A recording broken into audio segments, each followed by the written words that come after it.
Yep. Alright, let's get it started.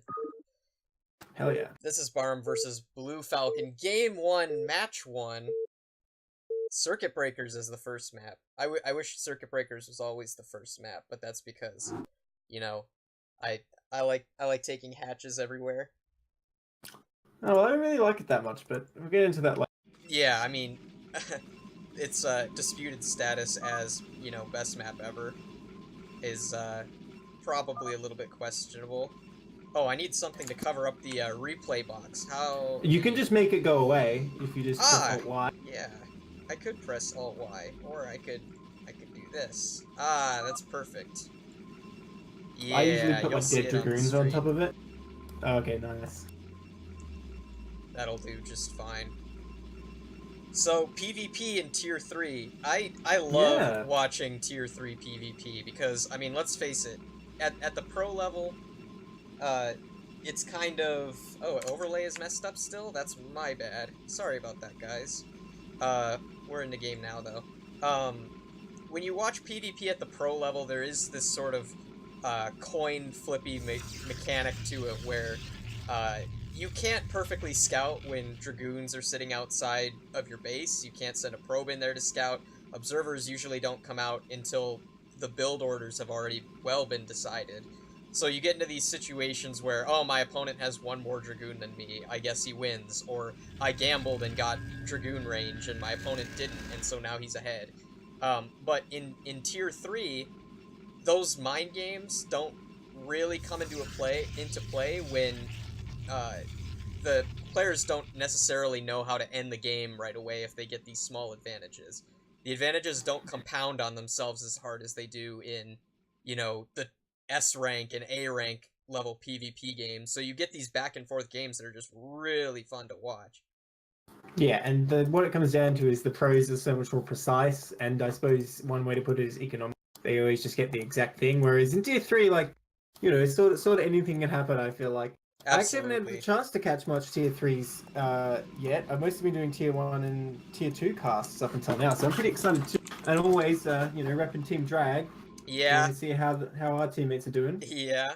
And we actually saw Bahram scout the middle of the map first. So, Yeah, afraid of looking for a proxy proxy gates. there. Um, and BlueFalcon is unfortunately going to get a very, very late scout. Um, he should I noticed know... his Cyber is a bit later too than Bahram's. Yes, So already a bit of divergence in the builds. they were pretty close until that Cyber Core. I think theoretically they should be doing exactly the same build, but BlueFalcon just a little bit preoccupied, a little bit behind on his build. And that does matter because, a faster Cyber Core means you can begin Dragoon production quicker. You can move into a Robo if you want. Of course, if you're trying to do something really aggressive like a 3-gate Goon, having that late Cyber Core is a really big issue. I don't think we'll see anything like that this game. Um, but that's just something to take into consideration. Yeah, both players opting for the Zealot first, which is pretty much the safe option.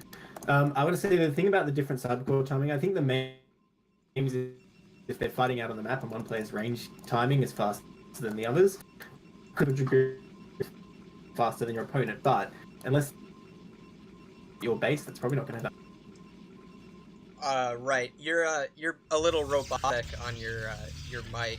Oh, it So must be lag. Hang on a sec. it I'll could be, see if I yeah. can fix it. But we see BlueFalcon taking a Nexus already. He's taking a Nexus off of one Zealot. That's extremely greedy. Especially because he did not get a scout into Bahram's base, really. I mean, this could be a two-gate Goon, 3-gate Goon, it could be Dark Templar. He really has no idea at this point. His scout came too early to see that. I expect Bahram's actually going to put down a Robo. Yes. That's what I'm expecting. I think this is just a really, really standard opening for Bahram. At the same time, Yeah. He's already got those 2 Dragoons out to BlueFalcon's 1. Ooh, And interesting BlueFalcon is SimCity for adding... BlueFalcon. Yeah, he's adding another gateway. That almost blocks in any Dragoons that would spawn at the top gate, but it doesn't quite, so I guess he can get away. So every Right. PvP I've casted so far, the player who goes for like the early Nexus and seems to be at risk always seems to somehow survive. We'll see if this is the exception. Yeah, and that's something you would... 3-gate Robo coming out. Yeah. So this is hyper aggressive. Yeah, this is both players going up to 3 gateways, but with that robotics facility, it's going to be interesting to see. He's probably going to go straight for Reaver. Um, it could just be he wants to put on some extra pressure and be safe versus a Dark Templar build, but that's really uncommon. That's not something you usually see, and we actually see BlueFalcon just holding on by the skin of his teeth, basically, with that faster reinforcement. I mean, Big advantage being at your end of the map. yeah, if Bahram had walked across the map as soon as his second Dragoon came out, he maybe could have gotten up the ramp, and that would have been... It would have been annoying. I think he would have been able to hold it. Oh, Bahram just cancelled something. I didn't see what it was. Was that a support bay he cancelled? Was it under his Nexus? Yeah. I didn't actually click on it and see. No, me either. It's a mystery. I'm surprised. I don't know what he's going to do with Strut. He will have a superior goon count for a short window. Yeah. But not for long, because Falcon has his gates up, and he'll have the bigger economy as well. And he's adding a robo facility now. It'll be interesting to see. Yeah. Does he want to drop... oh, well... So he's just adding another pylon down here. Going across this bridge is not a good idea. Yeah, oh, okay, he's going to back up just in time. The Zealot, though. The Zealot's going in for the scout. He goes his own way. Oh, man. Well, he sort of baited his opponent over to the bridge. Yeah, he did. I mean, if he can get a concave and shoot across both of these bridges, see, but he's this is just where going it's across tricky, one. though. Yeah. Yeah. I mean, BlueFalcon is adding his own robo facility. I still don't see an additional tech structure from Bahram. What is this? Yeah. He's no observatory and no support base, so this robo is kind of just idling right now. Unless he plans to do he's making a shuttle. Yeah, okay. Once you get up the 3 gates, you can kind of only afford to produce on those 3 gates, so normally Yes. if you're going to do this kind of build, you put down like the robo support bay. Oh, there it is actually going now, but Bahram's going into Falcon's natural. And he does have the Dragoon advantage. The Zealot could be big, though. Oh, he's focusing the Zealot. That was really nice micro, actually. He pulled back 1 injured Dragoon. But now, yeah, he's the Dragoon count for Bahram. Ripples are coming down, but he's engaging from this ramp, which is a really awkward angle. Yeah. Oh, no.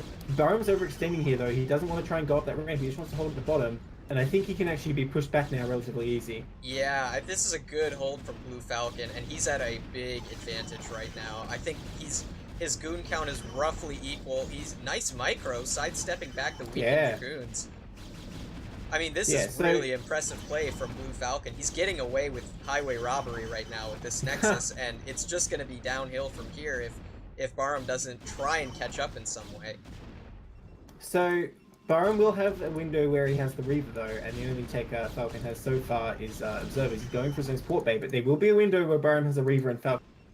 Yes, absolutely. And so far, the goon count is actually still sort of even. Bahram actually pulling ahead even. I don't know if like the macro slipped there or he was supply block, but not that many goons coming out suddenly for BlueFalcon. Yeah, he was floating about 700, 500 during that fight. I guess just controlling, but that's the price you pay for having very attentive micro is you have to make sure that you're hitting your macro cycles while you're doing that, and he was winning the fight temporarily, but now Bahram is just running straight into the natural. Well, here's the problem. If that Reaver, which is actually doing exactly what I thought it would, right now goes straight into BlueFalcon's main, since he's rallying everything out to try and win this close fight at the natural, he's not going to be able to defend his probes, and his economy could be totally destroyed. Yeah, and there's no way he sees this before it's coming. The Observer is just overseeing the natural fight. But the shuttle is going to join reinforce. The fight. That shuttle from Falcon is empty. It's going to be really bad for him if he loses it. Oh wow, the Reaver getting in a really aggressive spot. Oh my god! Oh, he snipes the shuttle. Wow. Reaver how's it going, Tim? Hey, Pete. Reaver is actually doing work here. Oh wow, he gets oh my god, he's goons. broken it. Yeah, this is basically over at this point. Probes are gonna try and fight, but this is not. It's not gonna work out for him. There are so many Dragoons here. Him. That's it. GG. Wow, really good. I can't believe that Bahram actually crushed him after that Nexus is up, but it just goes to show you can have all the money, but you have to macro with it. Yeah, and ultimately, BlueFalcon not producing the Dragoons he needed. Yeah, I mean, that was... It looked for a while like he was going to hold and that he was just going to be extremely far ahead, but relentless aggression from Bahram. I mean, he never let up the pressure, even for a single moment after he started attacking, and I think the pressure maybe got to BlueFalcon, like he didn't macro to the fullest extent of his number of gateways, and this just goes to show, you know, greed sometimes pays off, and I think it was a really good idea to do it on circuit breakers, but Bahram taking that game quite convincingly, with the aggressive play, living up to the Protoss versus Protoss mantra of never expand. Not strictly true, of course, but there you go. Let's get into game 2 Yeah. as I update the match score. So roadkill being chosen.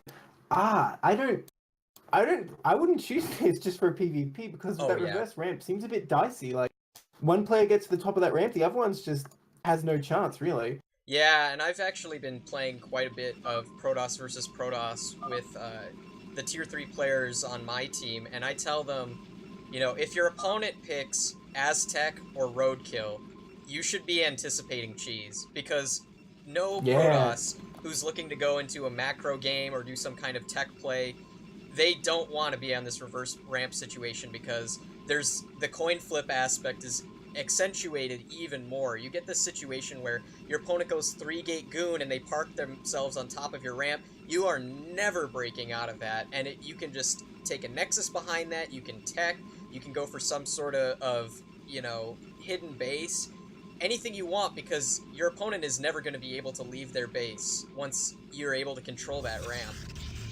So if somehow we see a longer game, then this map is intriguing because to get another gas base, you have to go all the way to another main or natural. You have to go in these awkward corners, which is super far away. But this is PvP, so that's probably the exception, not the rule. We're probably going to see a pretty short 1 or 2 base game. Right. And generally on maps Think like about this, it. You have to come up a ramp just to attack the natural.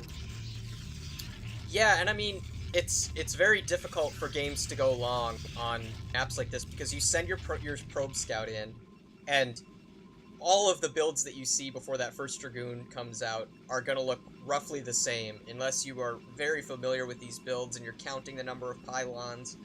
And even then, it's hard to tell, because even up to tier 1, your opponent could have just made a mistake and forgot a pylon or something, and if you think, oh, well, he's going DT because there's only one pylon in the main, you could be misreading that. BlueFalcon gonna expand? He's not going for a gas. No gas yet. He has his second pylon up. That generally indicates that you're gonna want to maybe go 2 zealots out of this gateway, but this is really weird. I Okay, don't know. there he This goes. yeah, He's gonna gonna go get for it now. the gas.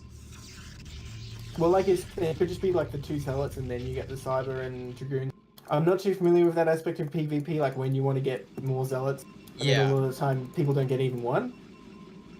And I think it's not even necessary, because he is on a reverse ramp. Those reverse ramps are way easier to block than the standard ramps. But I mean, Bahram, he actually didn't start mining his gas for a little bit, so this isn't the biggest mistake from BlueFalcon if this isn't part of his build. Now he's going to begin mining it, so... Well, once again, Bahram's going to have the quicker cyber. And he's got that zealot blocking the ramp. Both players do, in fact. Little mistake by Bahram here. He should have his zealot position... Oh, there he goes. He's going to position it so that you can actually see what's coming up the ramp. Well, Probe could sneak in potentially now, though, since he's moving out. So... Yeah, this zealot doesn't really serve any purpose standing out here, because you're not going to block a zealot from running in, and you're also not going to be able to block a probe scout. So maybe he's just looking to get some, you know, advance information if any attack is coming, but that's really specific, you know, to try and block that kind of play. So 2 gates coming down for Bahram. Is he going to go for pretty much the same thing, just try and force Falcon down as... Falcon hasn't put out a second gate yet. He's probably going to go for a tech structure soon enough, getting range quite quickly as well. Yeah, I think on this map, you want to play similar to a map like Gladiator or Luna, where 2-gate is a really strong build, and so is 3-gate, where you are basically saying, I'm going to outproduce you, I'm going to have more gateways than you, and I'm going to take command of your ramp and just slowly choke you out. The downside to that is, it instantly loses to a Dark Templar play. And if you just blindly go Dark Templar, you get countered by something really simple like 2-gate Robo. So it's like a rock, paper, scissors match to try and figure out what build you're going to go for, but both players are just going to, they're just going to go for a pretty standard 2 gateway with goon range. Oh, it's up to 3 now. I think Yeah, there ultimately you go. making those 2 zealots is going to be a downside for Falcon because it's delayed his second gate quite a while. And wait, that's actually 4 4 gates. gates. Wow. Can that one in the middle actually? Can any units actually get out of that? Like, is it just going to say building exit blocks? It could. I'm not familiar with this Sim City anyway. I mean, generally, if you're gonna go for a 3-gate goon kind of thing, you want to account for the chance that a probe scout gets down your ramp, like maybe if they saw your minerals and they're able to mineral walk through. Bahram needs to be real careful here. Yeah. There's like the 1 zealot difference. He doesn't really want to engage that. He's sending more goons of his own. In the meantime, he's opted to go for the robo. So I don't know, if he can get a Reaver out, potentially he's going to have the edge, but like we keep saying, this whole thing about the ramp is going to be a problem if Falcon can move out before. But wow, Bahram actually with a superior goon count comes up, gets right in there. Yeah. Taking a lot of damage from those zealots though. This is just straight up 4-gate Dragoon. He's producing nothing but goons out of those gateways. And this is just a really build needs to order cut back those advantage. zealots more. Oh, he loses that Dragoon. He's got 1 Dragoon that's really, really low. Oh, and the There Zealots managed to grab it. And he's gonna get pushed back here. And this is really bad now, because if BlueFalcon is able to just consistently produce Dragoons out of 4 gateways, it's just gonna be a hammer blow. There's nothing, no finesse or no micro that's gonna save him. Oh, especially if he keeps losing these. By the way, that 1 gateway can produce, apparently things can get out at the top left corner, so it's functional. There you go. I did not know that. That's very, very neat SimCity there. Yeah, although the problem is it does get messed around by the probes a lot. So Bahram's going to be forced down his ramp. Is he even going to be able to hold the bottom of his ramp? I think he might just die immediately. Yeah, this is what we're talking about. He doesn't even need to camp over the top of the ramp. He sees the Dragoon count. BlueFalcon knows he's had a huge advantage here. And this Robo is not in time to do anything. This is the sort of timing that is just absolutely brutal to deal with. And I don't think he knew it was 4-gate goon for this moment. Yeah, there's nothing he can do. That's GG. He came into that natural. He saw he had the superior goon count, but that's to trade because he retreat to the body really and just hold until that Reaver's out. Yeah, I mean that's exactly what we're talking about, that coin flip aspect, and it's very, very strong to go 3-gate goon, or 4-gate goon as it were. 4-gate goon is actually more of an older style. I think a lot of Protoss now are favoring just a 3-gate goon with some potential to transfer out of it. 4-gate goon is extremely all in. If you hold it, then you're good. But the only way to really do that is to go Dark Templar, and if that gets scouted, you're obviously in huge trouble. Your opponent is just going to drop a Robo in an observatory, and you're going to be massively far behind. So, getting into the 3rd game, Fighting Spirit was the pick. Well, that's, like I always say, that's the pick that we really can't say anything about. Yeah. This is just, Fighting Spirit also makes great long games PvP. That close 3rd base being on the high ground is very really unlike strong any other defensively. map. Yeah. I don't think there's any other maps where it's quite as easy to take your 3rd.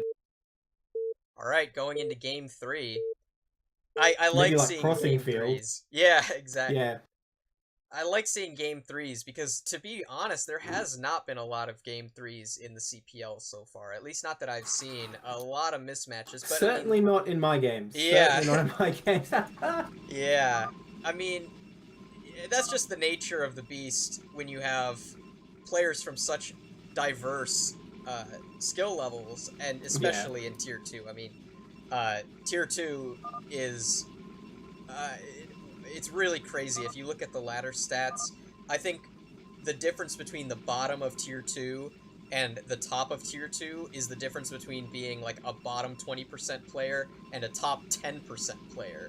So there can be some, there can, like, I think if you're above 1500 MMR, you're already in the top 15% of players on the ladder. At least... Really? Because I thought 1500 was the starting MMR. It I mean, is. Obviously, like, new players would obviously go down from that, but wow. I feel much better about myself now. It is. It's weird that it is the starting MMR, but, you see that with a lot of online chess websites as well that use almost an identical rating scale. Everyone starts at 1500, but the vast majority of players are far, far below that starting point. But Yeah, I mean, it's easy to feel accomplished when you're like, oh, I'm 1500. It's like that's a goal now because that's the equivalent of being in Diamond League for StarCraft 2 if anyone can make that connection. But Well, I will say though, it seems to me that tier 2 has it better than tier 1 and 3 because there's an yeah, upper and lower. If you're in tier 1, there's no upper limit. You're in tier 3, there's no lower limit. So I think there's a lot more potential for mismatches in the other two. yeah. Although, did we have a theoretical upper limit for tier 1 this season? I'm not sure. So there was a theoretical upper limit, but I saw players that entered their MMR as I don't know, I lose 10 games and then make a new account, get put in tier 3 just by default. And so it was like no. so there are some mismatches in tier 3 for sure, but I think I think tier 1 is definitely the harshest because you've got people that are 1700 MMR and then you get people who probably should be better off being a coach for the teams instead of a QB. Yeah, some of them for sure. Some people in tier 1 too good. So Bahram is gonna actually scout BlueFalcon first, which is nice. He's gonna get a nice count of the pylons, but he does not see that this gas timing. It's all very standard play so far. Bahram going straight for the 2-gate this time. This is 2-gate play right away. He's not mining gas. Probe's having like a smoke break right now. Yeah, he's got 2 on gas. Yeah, I think that's 2 on gas. Oh no, he needs that probe. Oh, it's a shame losing that because this sniper's not going to be done for a while. He could get a lot more scouting info off while. This is one thing that's really annoying about Protoss in particular is when you send your probes to mine, you have to click on them after the assimilator's fully completed, and it's got this nice, this nice fade-in graphic, but... Oh, yeah, that's right. You can click Zerg on them. buildings are pretty good like that, because they just go like, and then it's done. I love that about Zerg. The extractor just explodes, and then it's like, ready to go, so... Dude, it's crazy how late you can cancel Protoss buildings. Like, you're walking in a pylon and, like, it's sort of fading in. You think, oh, it's done. Then, boom, it explodes. Yeah, you can play some great mind games, especially if you're cannon rushing a Zerg or something like that, where the cannon fully materializes, and then, like, 1 frame before it's done, it gets canceled, and you're like, no, they got that 75 minerals back. Or however many minerals it is, because cannons are 200, you get right? 75% back, so from that... So it'd be 150, yeah. No maths on stream, right? Yeah. Oh, no mouse on stream. You get approximately 100 minerals. Yeah. Okay. A bit more. So anyone in chat, tell us the exact mineral amount you get from canceling cannon. It should be 150 because cannons cost cannons cost 200. So cannons cost 150 actually. Oh, they do? Yeah. Oh, okay. I did not know that. Yeah, Protoss OP, they're cheap as. Yeah, that is pretty cheap. Sunken colonies are 175 and you lose a worker. But but he's gonna move in now. It's 1 zealot versus 1 zealot and 1 dragoon versus 2 dragoons. But he has the uphill advantage. The zealot back. He should not be ceding this advantage right now. Ooh, I don't know, man. The micro's going both ways. Oh yeah. Oh, he gets up though. He's on the high ground now. Oh, but another dragoon coming out. He should be fine here. His dragoons are still very healthy. Yeah, but with that zealot, Bahram has a bit of an advantage. I mean, if I were Bahram, I'd probably just send the zealot to die and try and pick off some pros before I leave, because more zealots are going to pop out of these gates. I mean, more dragoons, are going to pop out of these gates soon, so it's only... Second zealot comes up, reinforcing with a zealot. 2 goons, 2 zealots plus 4 dragoons. Don't the dragoons win that? Yeah, I guess we'll find out in a moment. They should win with micro. But this pylon placement is unfortunate. It's far away from his gateways. Still though, it actually kind of served a purpose because focusing that pylon, he lost a dragoon for no reason really. And now for sure, I think Falcon can hold this. He needs to be careful against his zealots though. He's going to box himself in in a sort of dangerous location if he's not careful. Oh man, he's Look boxed at up against the ethereal corner of the map. What is actually stopping them from moving? Skillfully actually looped around there. Theo, he said 2 dragoons south, but the zealots were chasing. That was actually really well done. And now he's going to take a pretty significant lead, I think, because he's going to pick off these dragoons. Oh, they are going to run away. Oh dear, what's the lag? Oh, it's a little bit of lag, but should be okay. Yeah, that's my fault, sorry. It's no worries. Bahram does have a dragoon out in the middle of the map, but I think he's just going to go home with that. Really impressive. What the hell is a tapper anyway? Thanks for the follow, whoever that was. I can't actually tell. But anyway, so it turns out 3 gates. It's 113 cannons refund for a cannon, by the way. There you go. And it's probably some decimal amount of minerals that gets lost. 0.6 repeater or something. Yeah. But this time it's going to be Bahram going for a Nexus. So far, Well, both of them, actually. Yeah. I haven't seen Bahram. I don't think he went for a Nexus last game because it was just that 3-gate No, dragoon, certainly not. So and this the is first game his he first time. certainly didn't. first time building a Nexus. But I don't know. It's hard to tell who this favors. Bahram has an advantage in terms of his gateway count. But BlueFalcon's already got his observatory out. Their Nexus timing is almost exactly the same. BlueFalcon is a little bit ahead. But again, Fighting Spirit, it's easy to be defensive on this map. That bridge is not easy to walk across. Generally, you don't want to go up and around through the third to try and attack. You can, but the micro gets a little bit tricky. You have to manage like 2 groups of units, and usually one's smaller than the other. It's easy for the defending player to just retreat back into this choke and use the high ground advantage and just be unstoppable. Yeah, so Bahram is usually going Robo as well, but it's well behind Falcon's Robo, but he didn't opt for the Reaver, just getting observed. But still, he's going to have a bit of like an intel advantage, I suppose. Yeah. I'm pretty sure Bahram's going to go straight for Reaver here. Yeah, BlueFalcon dropping the support bay. Oh, he did as well. Oh, okay. We'll see what Bahram goes for. But I'm that pretty sure this he's gonna go observer Reaver. is flying right across the map, so he's going to see the Nexus. Or he Yes. should see the Nexus. Oh, he dropped some observatory, my mistake. Yeah, oh, he does see the Nexus, okay. So, good scout from BlueFalcon. Yeah, getting with his 4 gate setup, he probably could, like you were saying, it's very hard to get in these breach and choke point, but he's probably going to have such a superior Dragoon count soon, and with a Reaper to back it up, I think he's going to be able to force his way in here.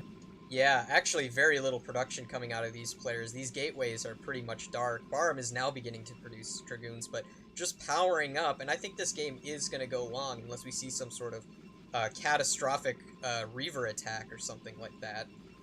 Well, Reavers can be pretty catastrophic. Absolutely. There's one word to describe them. Yeah, and it looks like Bahram is going to queue up 2 observers, so no support bay yet. Meanwhile, No, the even a Reaver fourth is gate. already on the way for BlueFalcon. He's probably worried about, a DT transition, which can happen. Oh wow, he actually picks up his opponent's reserve, yeah. which is quite nice. So he did get to That's see, very nice. he got to see the Dragoon count, but this is not really anything to be worried about. He knows his opponent has a Nexus, and that he doesn't really have any reason to move across the map. Now the thing about this sort of position where BlueFalcon is going to have the Reaver, but Bahram is going to have the higher Dragoon count, is if you lose that shuttle and that Reaver, the game can just end. Because you have such a deep investment into getting that tech fast, and the Reaver is such a swingy unit. You can win the game, instantly with a couple good Reaver shots, or you can lose it by just, you lose the Reaver and then you have nothing to defend with. And Well, it looks like he's going to go for harass, not actually to attack the front. And you know what? There's not really anything here. There's so many probes in the main. This could be devastating if he actually goes in. Here we go. yeah. Not gonna even Zealots go out. for the They can't do natural. anything about that. No, they can't. Oh, And there's yeah. shuttle speed right there. Shuttle speed just kicked in. This timing Oh. is really, really good for BlueFalcon. Oh, so many probes. Oh! Oh, Oh my gosh. 8 kills. 8 kills. Oh, Wow. no. And he is he's gotta rebuilding be the careful, scarabs though. instantly. Oh, he might lose it, though. Oh, this can Okay, get this is gonna sniped. go down. Oh, wow. So, So Bahram has a window, like you were saying. Now he has that window, and he really needs to, having lost that many probes. He needs to get in and do some damage before another Reaver comes. yeah, and it looks like Bahram is choosing to rebuild probes. There is a timing here where you snipe that speed shuttle, and you can just choose to not remake any of the probes you lost. Just power out Dragoons out of your however many gateways you have. Both players are at 4 gateways.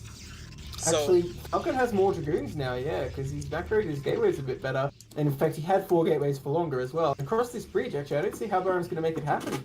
yeah, it looks like 18 Dragoons for BlueFalcon. Okay, he's loaded up some Zealots in the shuttle. Maybe he's going to try and harass the main at the same time as he attacks. And that could be pretty strong, although it'd be a lot better if he had Zealot legs, which he does not, and they're nowhere near either, because there's no Citadel. Yeah, I mean, sometimes that's all it takes is these multi-pronged attacks. It can be too much to deal with, especially if all your gateways are rallied out to the ramp, like I believe BlueFalcons Oh, are. he's coming in. He needs to make a distraction, though. I think if he just lays his Zealots alone, The he's going to Dragoons be are able to in pole micro these position. Dragoons, yeah. Oh, he's instantly gonna pull the probes. Yeah, that's quite good. That's brilliant, actually. Well Yeah. done by Falcon. This is really, yeah. really good. He's going to get a few, though, and maybe a couple goons for his trouble. Yeah, and Bahram is just sitting outside of the Ooh. main. He's not going in for a frontal attack at the same time. That's Well- actually good for him. So calm by Falcon, he only pulls back just the number of Dragoons he needs, so Bahram can't force his breach. That's really... I think maybe that's what Bahram was hoping for, that he'd pull back enough that he could attack. Smartly as well, though, by Bahram not actually to attack into that as well. And Bahram is actually covering himself against a possible expand. He's got these pylons up at the two most natural choices of a third. The thing is, they also Falcon. watch for Reavers flying past, especially the 12 o'clock one. Absolutely. And now BlueFalcon is on 8 gateways. This is crazy. I'm not sure. I'm not a PvP expert. This may actually be too many. I think standard is to go about 6 gateways if you're also building Reavers and shuttles at the same time. Of course, there's always the possibility of a timing attack.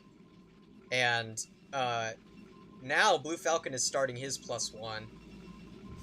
Just finished that forge. So I don't expect that anything's really going to happen in that exact window, because it's not going to be that long. Yeah. And what I'm really interested in is Zealot speed coming out for one player or the other, and Bahram hasn't actually started it yet, while Falcon has, and I think that's going to be much more pivotal than +1, actually. A Reaver coming into harass again, though.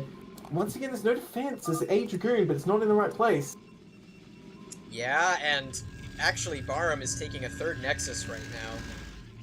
And this could be a really sharp timing. These Dragoons are not really in position to defend. He has 4 Dragoons total. It can be hard to snipe a shuttle with they move 4 out goons. at the critical moment. Oh, there we go.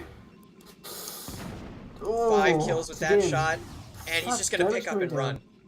Oh, that's so smart. Not gonna lose the shuttle this time. Oh, Bahram is attacking his own Nexus. Okay, he found I think he'll realize, yeah. Yeah. I think he was just trying to aim it over there. You know what, though? I like this player to Bahram, though, because he knows he can't push in, and he can't really harass, so he's going to expand, and it's a lot easier to stop your opponent leaving their base and try and get in there yourself, but he needs to position these Dragoons to sort of form a concave around this bridge if he really wants it to work. Yeah, and he's got a big clump of goons out in the middle of the map. He has really good map vision. I think that's something that he is pretty confident of. He sees everything that BlueFalcon has. Okay, this observer has not been sniped out. I don't even think that Falcon made another observer after his first one. And he's got these pylons.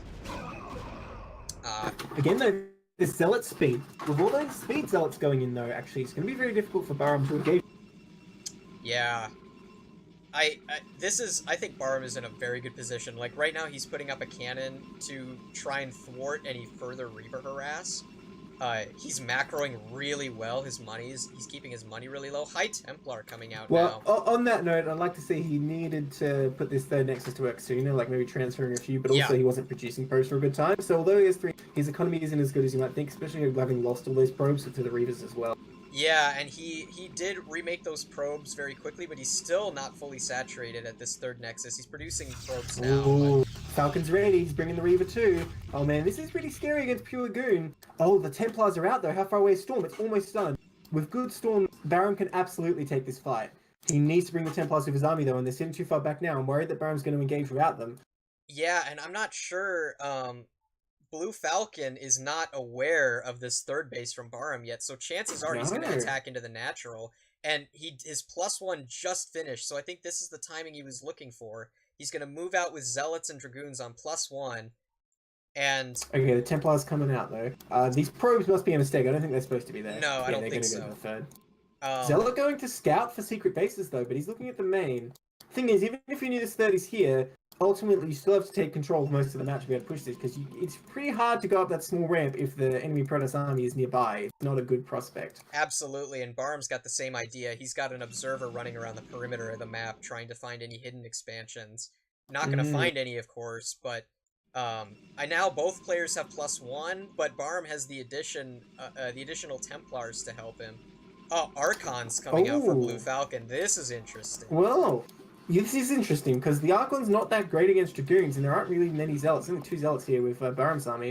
The thing is, he has to get really good Storms, I think, on Falcon's speed Zealots if he wants to win this, because he has no Zealots of his own to sort of block them, and they just get in on Dragoons. They do a lot of damage. So we'll see. It's all going to come down to the Storms, really, and how the Zealots engage. Because the Archons I expect are going to be a bit of a waste here. Yeah, Archons being primarily shield units take full damage from everything. And we have Storm out for Bahram. I don't like how Bahram's engaging right now. He's going in a line. But still, he has all those Storms in the back, and the Dragoons are just waiting to be stormed. Yeah, he's got a Oh, lot of so much zealots, but energy. they're not going to be able to get to the front of this fight. No storms going down. Really needs to cast them. Falcon's own Templar come out now. The storms come down, but pretty late. A lot of Wow. damage already done, but man, they melt those Dragoons. Absolutely. At the end of the day, though, I don't think it's enough. I think Falcon's just going to overpower. He really needed those storms from the get-go, because in the southern half of that fight, we saw the speed zealots just tore through, and with the two Reavers to back up as well, there's nothing Bahram can really do here. Yeah, and I think the key mistake there was, like you said, he attacked in a line. He had all of his units attack Single moving. file. Yeah. It would have behooved him to spread out a lot, and actually the concave by BlueFalcon was really good. His zealots were at the back. The Archon's coming in clutch in the end after all. Look at this. Look at these. They are good against zealots. They may not be good versus dragoons, but if those zealots clump up, that splash damage is huge. Thing is, Archons aren't really bad against anything, but they cost so much gas that you really want to be using them for the maximum effect against zealots. Oh, we have the harassing Archon going into the production, and that's GG! Wow. Wow. That's... wow. Pretty cool game. Those were great games. I'm really impressed by the play by these Protoss players. I mean, their micro early is extremely impressive. They're scouting really well. And I think Bahram was definitely ahead at one point when he decided to go and make that third Nexus, but it all came down to that last engagement, you know, some bizarre unit compositions actually working out for BlueFalcon there. I was going to say, I liked what Bahram was doing strategically, except for the fact that he attacked there, because as far as he knew, Falcon was still just on 2 bases, so he didn't need to attack. And it's always going to be a bit iffy executing an attack when your opponent's already sort of set up in a nice sort of, well, not a concave, but, you know, a line that faces the enemy at least, like a broadside, I guess. Yeah. So, I don't know, he was doing quite well, I thought, and he got the storms at a good time, but I'm just not sure attacking was the right decision. And that's not the kind of engagement you would see on a map like Circuit Breakers, because you had that high ground structure around that middle base on Fighting Spirit. It actually really limited the amount of territory that BlueFalcon had to control with that fight. His concave was set up really well beforehand, whereas Bahram was sort of just attacking straight in. And then when he tried to move his TIE Templars to the front, they couldn't get through all the Dragoons that were clumping up and trying to retreat. So yeah, it was just unfortunate miscontrol there, but I think Bahram really had a chance to take that game. A really close battle between these two players. Man, you know, everyone says, oh, Protoss doesn't need micro, Protoss is the 1A race, but it's deceptively difficult to do these engagements in late game, because you got to worry about your Zealots running in, your Dragoons, you know, getting shots from the right angles and everything, and putting Storms down at the same time. Oh, if you have Reavers too, there's just so much to worry about. Controlling Shuttle Reaver as well, and and that's so difficult when you have a big fight going on. You know, so easy to lose it. Trying not to smart cast your Storms and, you know, drop like five Storms that's what you don't want to do. On top of like 3 Dragoons. Every time, man. Every time. This is why I don't play Pro. That's the worst feeling when you lose that game. When, you know, you drop like 5 Dark Swarms at once, or you have like 6 Storms and all on like 1 Dragoon, and then they just walk out of it and they're like, well, I guess I win now. Yeah, pretty much. But anyway, so that was awesome. I'm glad we got to see at least 1-2-1 today. Next up, we have Bad Penny versus K-Clone. It's a ZVP. All right, let's do it. Heading into the lobby right now. So, ZVP in Tier 3. This is another match that is really unpredictable and volatile, which is why I love casting these games. Well, I gotta say, like, how I usually see it go in Tier 3 is that it's so hard for Protoss to push into, like, a good Zerg setup. Yeah. So, I guess because in Tier 3, like, I don't mean to be mean, but people's mechanics aren't as good, right? What it's going to come down to is the Zerg going to set up properly? And if he does, like, I don't expect a Tier 3 Protoss to have an easy time being able to break through that. But of course, within that, there's still all sorts of crazy aggressive things Zerg can do, like 9 Pool and 3 Arch Hydra and so on. Yeah, and also, you know, Zerg, I guess, were kind of the last race to adopt SimCity as a vital component of their builds. And yeah, you're right. The style used to be, you know, if you go back to the old days, Protoss would they would make 2 gates, and they would go for speed zealots, and they would rely on pressuring the Zerg and just never letting the Zerg expand to the full Sauron Zerg that you see in some of these famous games. And Zerg, conversely, they would go for a style where they'd be going 4 or maybe even 5 hatcheries before they took a gas.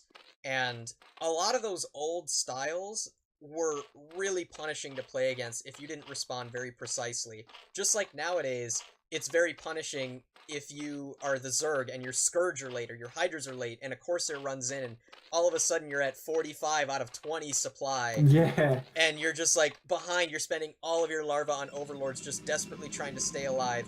Or when you're in the Protoss position of, you know, you have your Forge Fast Expand and you feel safe and then all of a sudden 9 Mutas fly in because you lost your first Corsair. And those kind of plays are so unforgiving. And a lot of those old school styles I've been seeing in Tier 3, this sort of 5-hatch Hydra or 2-base Ultralisk even I saw in one of these games. Well, so already this is like uncommon. He's going to go for hatch first. You don't see that often in CVP anymore. Yeah. He bought 2 drones by accident. I don't think he meant to do that. Yeah, this is a big confidence play from Zerg. You only really 12-hatch. Yeah, this is another thing. You don't actually see Zerg drone I think it's scout definitely a that good much. move, though. If you're going hatch first, you absolutely need a drone scout. Yeah, but it is going to be Forge Expand instead of a Gateway first time. And honestly, you wouldn't expect that in Tier 3, would you? Like a Gateway first, because it's very difficult to execute, actually. Oh, That's yeah. why it's sort of fallen out of favor compared to Forge Fast Expand. Gateway first sort of comes from that same ethos of, you know, saying, hey, I'm going to get in your face and set you behind through micro. 12-hatch is a play that you don't see unless you are going to go for... yeah, so he shouldn't be building this cannon here if he sees 12 that's what I was about hatch. to say. Already, Bad Penny not responding perfectly, because you see the hatch, you know you can just go for a Nexus. Also, I mean, what I love to do is cannon rush the natural, because there's no vision here, right? He wouldn't have known. You set up that cannon behind the minerals, oh, it's so dirty, you feel so good. Yeah, and that's why you never really see 3-hatch before pool, even against the greediest Protoss, because a cannon rush can just kill you. Look, this is a good gas timing for K-Clone. We should expect him to take that 3rd base right about now. And I love taking this 3rd base, especially if you go for that 3-hatch Spire type play and you rush towards Lurkers, because you're able to see everything the Protoss is doing. And Protoss has such a hard time pushing down this ramp into Lurkers. It's nearly impossible. And it looks like K-Clone is still going to peek around the front of this base just to see the exact build order of the Protoss. But now he's going to retreat that drone back, living on 6 HP. And are we going to see a hatchery soon? It looks like he's microing against this this probe here. I think he's going to put his hatchery at 3 o'clock. That's what he's up to. And very, like, this is just a really good reactive play from K-Clone. He's only making 2 Zerglings. He saw the Protoss build. He knows that there's no Zealots coming across the map, so he can get away with just 2 Zerglings and pure drone. Oh, actually, 4 Zerglings. Correct me if I'm wrong, but doesn't Zerg normally get their 3rd hatch before their gas? Yeah, well, normally, if you're going for a standard 3-hatch Spire build, you want to get that gas just moments before you drop that 3rd hatchery. Okay, so it's not this 3rd super hatchery early. is very late. Yes, it's more the hatchery's late than the gas is early. Yeah, he does have Lair on the way. So this doesn't rule out a tech play from K-Clone yet. He does have money for speed if he wants to do that. There is only 1 cannon. We would see a 2nd gas come down relatively soon if we wanted to go for mutilars. Yes, definitely. I expect. The nice thing about going for a Spire first is you, compared to going for a Hydra first, you know, a lot of players when they're beginning to play this matchup, ZVP, is they think, well, you know, Corsairs, they're going to want to run in and kill my Overlords. Why don't I just get Hydras? Because I can just sit them at my base, and Corsairs aren't going to want to fly over. Well, yeah, that's technically true, but Spire gives you a couple additional advantages that you wouldn't have if you just went for a Hydra Den. Most notably, it lets you scout inside the Protoss main base. You get to fly those Scourge in there and see exactly what their build is. So once you become familiar with the Protoss builds, you can actually pull ahead a lot. And it looks like Bad Penny's actually going for +1 attack, so this should be a speed lot build. Ah, you don't see that often either. Because, yeah, the threat of mutas is ever present, and he's going for 3-hatch Spire, but it's not probably going to be a muta play, I don't think. But K-Clone does see the Citadel. Times, yeah, especially in modern times, I think the threat of muta is ever present for Protoss, so this kind of thing is actually very... And like I said, he sees it. If he's thinking about it, like, wouldn't you just go straight for Mutalisk in this case? Yeah, and this can be very frustrating for the Protoss because... Overlord speed coming out, actually, so I don't think he realizes. Maybe he didn't see it or didn't realize what it was, so I think he's still expecting Corsairs.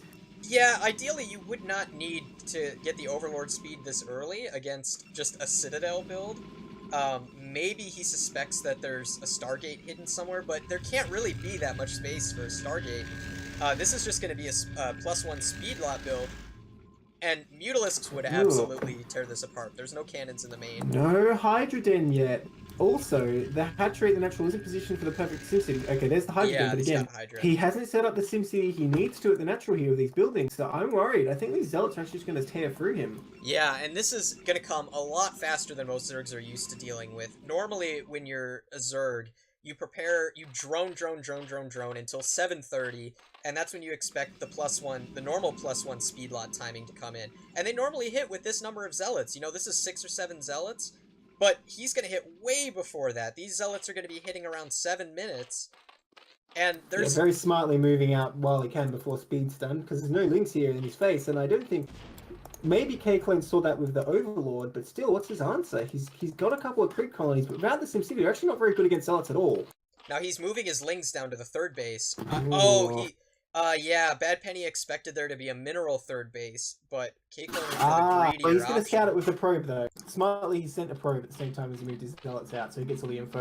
But still, if I were him, I'd just come in this natural. I don't think there's really enough to stop him. Yeah, this is only 2 Sunkens, and, you know, normally you can stop +1 speed Zealot with 2 Sunkens, but with this SimCity, it requires you to drone drill, and that's not always reliable. All these Zerglings are going to get pulled out of position. I don't think this is enough Zerglings to stop this attack. These This Sunkens are SimCity only is much better, though. But yeah, there's not going to be time for the Sunkens to finish. Absolutely. He needs to get on top of these Sunkens right now. Oh, wow, and he is already. Yeah. Oh, but a little bit of glitching by those drones. Evo. I still think the Zealots can tear through here, but they're not being as efficient as they could be, facing that Evo for a minute. Yeah. Okay, so the Sunks will definitely go down, but more Lings are going to stream in. I think Zerg can actually clean this up, maybe? Well, at least I don't think the hatchery will die if he keeps streaming these Zerglings. Yeah. Well, that Sunk can actually survive, and he's blocking on the drones now. That actually is going better for Zerg than I thought. But yeah, here it goes. Yeah, if this Sunken goes down, it just barely goes down. More Lings are popping. I mean, this has paralyzed this base that was already undersaturated. It's still tons of damage. It's still a lot of damage, but I expected the Zealots to actually just almost kill the hatchery there. Yeah, and he's defending with pure Ling. Now, if Bad Penny were paying a lot of close attention to how this build was panning out, he should be afraid of Mutalisks, because when Zerg is making no Hydras at all, it generally means that they're using their gas to go for some sort of Muta switch. And this would... I think it's too late at this point now for K-Clone to go for some sort of Muta play, because cannons are up in the main, there's High Templar out, no Dragoons, so, I mean, the Mutalisk could still do damage. He's banking 1,000, yeah, thing is, if you have no Dragoons, you cannot leave your base. That's the problem. Right. So if he did go for Mutalisk here, which he's not, by the way, it would be pretty strong play actually, because Protoss just couldn't leave for a while. I really do like this follow-up from K-Clone, though. He's going for Lurker aspect before he even gets the Hydra upgrades. So... Is he just not going to make any Hydras? Is he playing like a Ling Lurker Defiler style? Yeah, that's probably what we're looking at. I mean,